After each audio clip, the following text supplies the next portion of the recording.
आपको तो चिंताएं हैं, लेकिन मैं यही कहूंगी चिंता को चिता बना दो। इस जीवन की जीते जी चिंता सुलगावे, मरत चिता सुलगावे।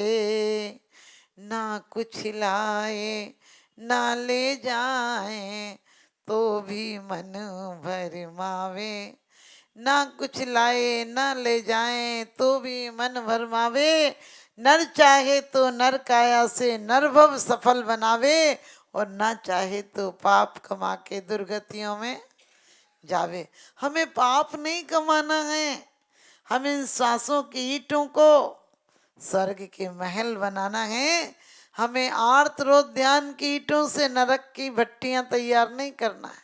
और कोई हमको सिर्फ कारण बन सकता है, संभावनाएं बन सकती हैं इंद्रियां हमारी उत्थान में और पतन में। ये मन भी, मन को लोग कहते हैं मन को बस में करो, हमने कि करके देखो। जिस दिन मन को बस में करोगे, मन वहीं वहीं जाएगा जहां बस में करोगे।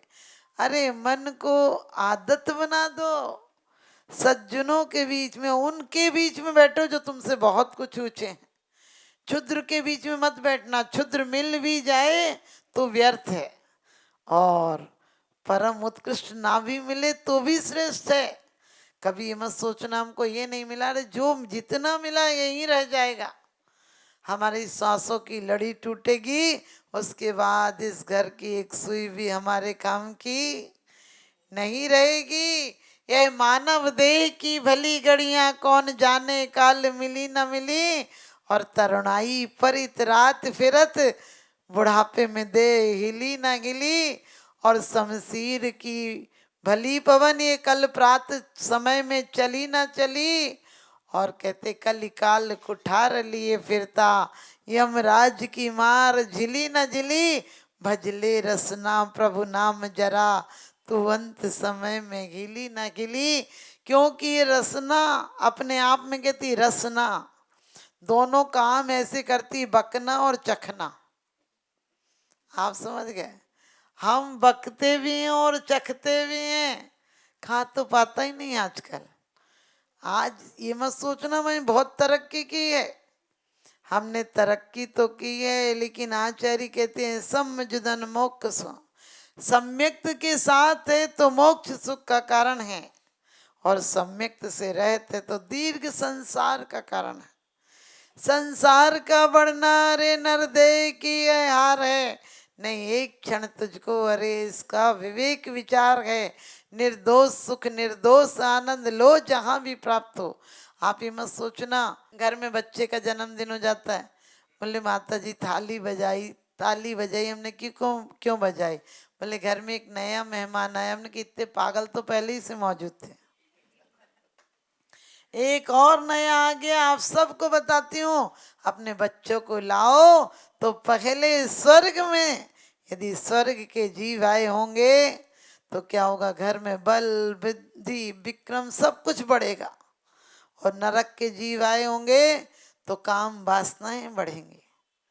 छोटे से बच्चे को घर पे रख लो, छोटा बच्चा है अभी मंदिर होकर आ रहे, नहीं गोद के बच्चे को भी मंदिर में लेकर आओ, क्योंकि संस्कार पड़ेंगे। कुंद कुंद की माँ लोरी में सुनाती थी, गोदी में थपकियां दे के सुलाती थी। शुद्धोसी बुद्धोसी न रंजनोसी संसार माया परिवर्जितोसी। आज की माँ क्या सिखा रही है सोच के देखना। अरे चंदा है तू, वो ज्वालामुखी निकलेगा, चंदा निकलेगा। एक है वो 12 की कसर निकाल लेगा।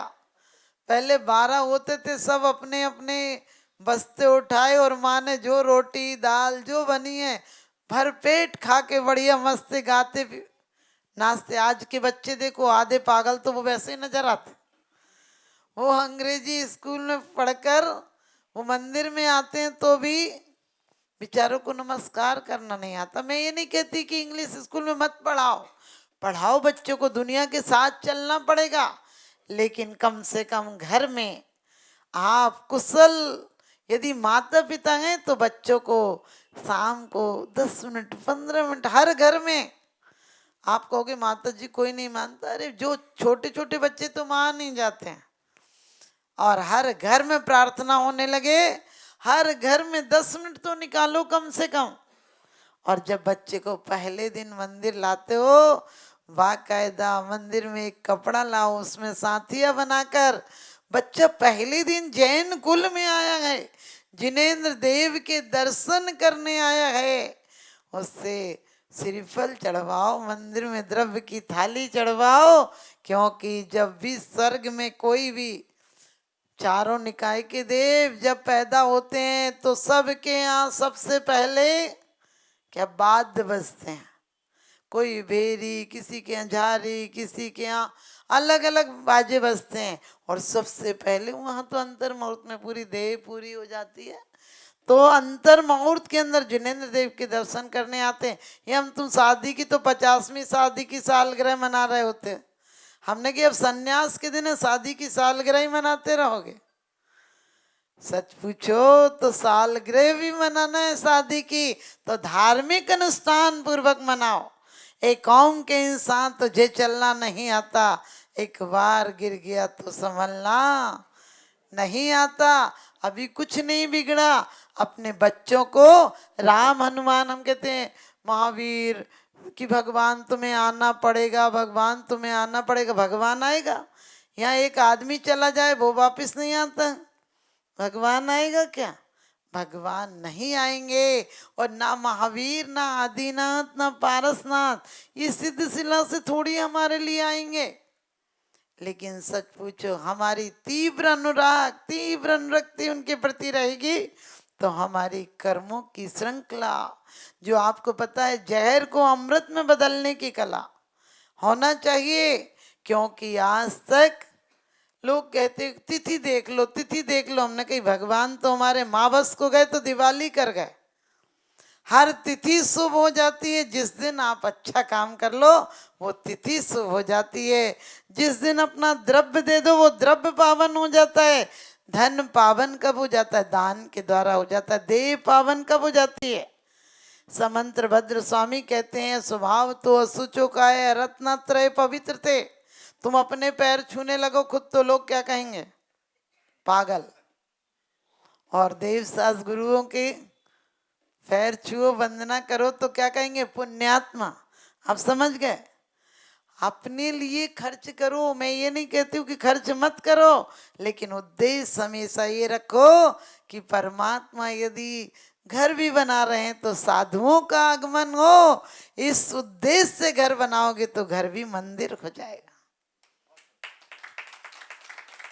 यदि ये उद्देश्य रखोगे कि हमारे द्वारा कोई तीर्थ वंदना, आहारचर्या क्या रखा है इस जहाँ का, इस जहाँ पर सब धरा रह जाएगा और ये अवसर खो दिया तो बाद में पछताएगा। हमेशा सोचो, एक दो बार मेरे जीवन में ऐसी घटना हुई, बहुत सर्दी थी बड़े गांव में, कोई संघ आया हुआ था, तो हमारे संघ की बड़ी माता जी, वैसे मुझे बहुत ज़्यादा अपनत है उनका, लेकिन वो थोड़ा जैसे अपन बच्चे को कहते खोया तो अपनी मिलेगी चीज़। तो हमारे पास चिटाइयाँ थी, लेकिन हमारे पास वैसे बहुत अच्छी पहले दूसरी होती थी चैन वाली, उसमें बिल्कुल सर्दी नहीं लगती थी। तो वो जितनी थी मैंने उन माता जी को दे दी, बल्कि 10 माता जी थी, तो थोड़ी 2-3 माता जी को नहीं मिल पाई। तो हमारी बड़ी माता जी ने बोला कि अब तुम ज़्यादा दानवीर बनती हो ना। उस समय मेरी दीक्षा को 1 साल ही हुआ था, तो उनने गुस्से में कहा आज तुम्हें एक भी चिट, अब तुम पे है ही नहीं तो तुम क्या उड़ोगी, तुमने सारी दे दी। हम बोले कुछ नहीं, वो उनको हम बोलते कुछ नहीं है, वैसे वो प्यार भी बहुत करती। फिर हम बैठे रहे मैंने माला फेरते रहे, क्योंकि चिटाई तो थी नहीं हम पर। फिर उनने हमको 10-11 बजे चिटाई दे दी, बोली लो अब आगे से ऐसा मत करना। दूसरे दिन सुबह सुबह 15 चिटाइयाँ बड़ा से आ गई, क्योंकि ना जो बच्चियाँ वहाँ पर थी उन लोगों ने कह दी कि आज माता जी ने दे दी तो माता जी को दिक्कत हो रही, तो भैया लोग दूसरे दिन ले आए। और हम भी ऐसे हैं, हमने दूसरे दिन जितनी माता जी रह गई थी उनको भी भिजवा। एक बार ऐसे ही था, अशोक भाई सब वाली गाड़ी ही थी पहले, तो उसमें सामान रहता था। हम मंडोला गए तो वहाँ पर उस समय, अब तो बहुत बड़ा आश्रम बन गया, उस समय व्यवस्थाएं ज़्यादा नहीं थी, तो उनने बोला ये चीज़ मिल जाएगी। हमने बोला हाँ। तो उन्होंने 12 थाली की जो जो जो चीजें कही उन्होंने सारा। तो दीदी थी नेहा, बोली कि ऐसा करो कि सब सामान यहाँ खाली कर जाओ। अपन को तो कुछ चाहिए नहीं पड़ेगा। हमने कहा ये मत सोचो, अपन को चाहिए हमेशा इतना दिल रखो कि यदि नहीं भी हुआ तो 1-2 दिन तो दिक्कत होती है, बाकी तो। और मैंने कई बार कोशिश, ये परीक्षा की है, मतलब परमात्मा की कृपा देखी है, जब दे दो दूसरे दिन उससे ज्यादा ही आ जाता है। इसलिए आप भी अपने दिल को क्या हौद मत बनाना, अभी तो हौद बना हुआ है, कुआं बनाना। और अपने दिल को, अपने मन को मंदिर बनाना। मंदिर जब मन बन जाएगा तो जहां जाओगे वहीं मंदिर हो जाएगा। धर्मात्मा जहां जन्म लेता है वो तीर्थ हो जाता है। धर्मात्मा जहां अंतिम यात्रा, अंतिम प्रयाण करता है वो निर्वाण भूमि हो जाती है। वहां की रज भूमि हम लगाते हैं। और आप लोग सबका जीवन पावन हो, पवित्र हो। आप सबको इसी जीवन में आपने बहुत पुरुषार्थ किया, 7 राज्य ऊपर आए हो, 7 राज्य और जाना है। गतिशील करो कदमों को, मंजिल पास नहीं है। काल चक्र गतिमान, किसी का दास नहीं है। सार्थक कर डालो अपने हर सांसों को, क्योंकि पल भर भी इन सांसों का विश्वास नहीं है। पल भर भी इन सांसों का विश्वास नहीं है। आप सब लोग भी बहुत अच्छे भक्त हो, और ये परिवार आप लोगों का बहुत बहुत आशीर्वाद कि अशोक भाई साहब और रजनी भाभी का, कि इतनी सुंदर व्यवस्था इन्होंने की। एक बार जोरदार तालियां बजाएं। अभी देखिए, हमसे कल किसी ने प्रश्न किया, माता जी आपको कौन से मंदिर में अच्छा लगा सबसे ज्यादा? हमने कहा हमें सब मंदिर वालों ने बहुत अच्छी व्यवस्था की है। हम रामगंगा विहार रहे, लोहागढ़ रहे, देखिए सब जगह। यदि कहीं धूप भी नहीं आई तो इन लोगों ने धूप का भी हर जगह बहुत अच्छा इंतजाम किया। इसलिए सभी मंदिर वाले, और 1-2 रह गए होंगे, 1-आध गंज रह गए, तो वहाँ तो हम दर्शन करने जाएंगे। और अभी भी आप ध्यान रखना, नजर को बदलिए, नज़ारे बदल जाएंगे। सोच को बदलिए, सितारे बदल जाएंगे। तो हमारी नजरों को कैसा बदलना है? भगवान मेरी नजरों में वो तासीर हो जाए, नजर जिस चीज पर डालूं तेरी तस्वीर हो जाए, तेरी तस्वीर हो जाए। भक्त तो, भगवान ने क्या कहा है, एक इंद्री जीव की भी व्यर्थ में हिंसा नहीं करना, क्योंकि वो एक इंद्री जो आज पेड़ पौधा है, आगामी समय में आप समझ गए महावीर की पर्यायें भी पेड़ पौधा होकर आए। ऐसे से जहरीले पेड़ बन के आए हैं। आदिनाथ के पोते से जब भटकी, आप समझ गए, और महावीर बनने के बीच में ऐसे से जहरीले आग के पेड़ बने हैं 60,000 बार। सोचो, ऐसे पेड़ भी परमात्मा बन जाएंगे। इसलिए कोशिश किया करो, व्यर्थ में किसी जीव की हिंसा नहीं हो, किसी से झगड़ा नहीं हो, किसी से लड़ाई दुश्मनी नहीं हो, वरना क्या जवाब दोगे कि हम एक सिद्ध से झगड़ा किया था। तो आप सबकी आत्मा सिद्ध बने, मेरा यही शुभाशीष।